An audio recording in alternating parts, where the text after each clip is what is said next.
السلام علیکم ورحمۃ اللہ وبرکاتہ۔ وعلیکم السلام ورحمۃ اللہ وبرکاتہ۔ امام صاحب، گزارش یہ ہے کہ ہم ڈپارٹمنٹ ڈیوٹی کرتے ہیں، اسی اثناء میں نماز کا وقت ہو جاتا ہے، کپڑے میلے کچیلے ہوتے ہیں اور سینے سے شرابور ہوتے ہیں،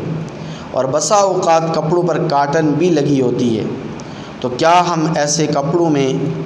مسجد میں باجماعت نماز پڑھ سکتے ہیں؟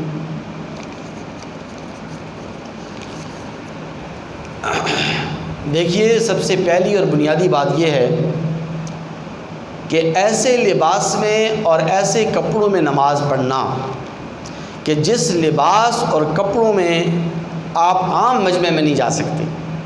عام محفل میں آپ نہیں جا سکتے، کسی معزز آدمی کے سامنے آپ نہیں جا سکتے، اپنے سینئر افسر کے سامنے آپ نہیں جا سکتے، تو ایسے لباس کے اندر نماز پڑھنے کو فقہاء کرام نے مکروہ لکھا ہے۔ اور اس کے مکروہ ہونے کی وجہ یہ لکھی ہے کہ ایک مرتبہ آقا علیہ الصلوۃ والسلام جمعۃ المبارک کا خطبہ ارشاد فرما رہے تھے،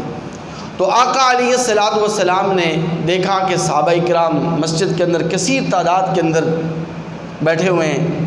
گرمی کی شدت ہے اور لوگ پسینے سے شرابور ہیں۔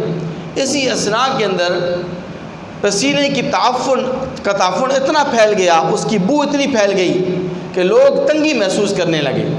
تو آقا علیہ الصلوۃ والسلام نے اس موقع پر یہ جملہ ارشاد فرمایا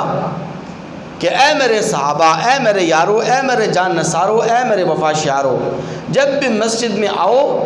تو صاف ستھرے کپڑے پہن کر آؤ، غسل کر کے آؤ۔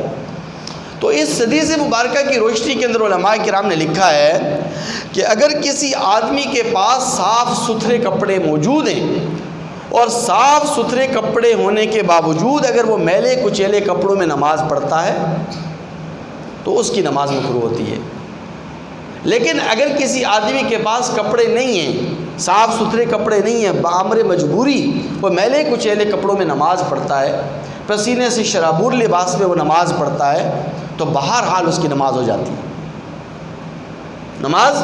ہو جاتی ہے۔ نماز کیونکہ چھوڑنے کی گنجائش نہیں ہے، نماز ہو جاتی ہے، بشرط یہ کہ وہ میلے کچیلے جو کپڑے ہیں وہ پاک ہوں،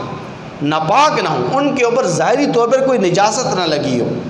تو ظاہری طور پر اگر نجاست نہیں لگی، ناپاک کپڑے نہیں ہیں، تو میلے کچیلے کپڑوں میں نماز آپ پڑھ سکتے ہیں، لیکن کوشش یہ کی جائے، حتی الامکان اس بات کا اہتمام کیا جائے کہ صاف ستھرے کپڑے پہن کر مسجد میں آ کر باجماعت نماز پڑھی جائے۔ اللہ تعالیٰ ہمیں عمل کرنے کی توفیق نصیب۔ آمین۔ الحمدللہ۔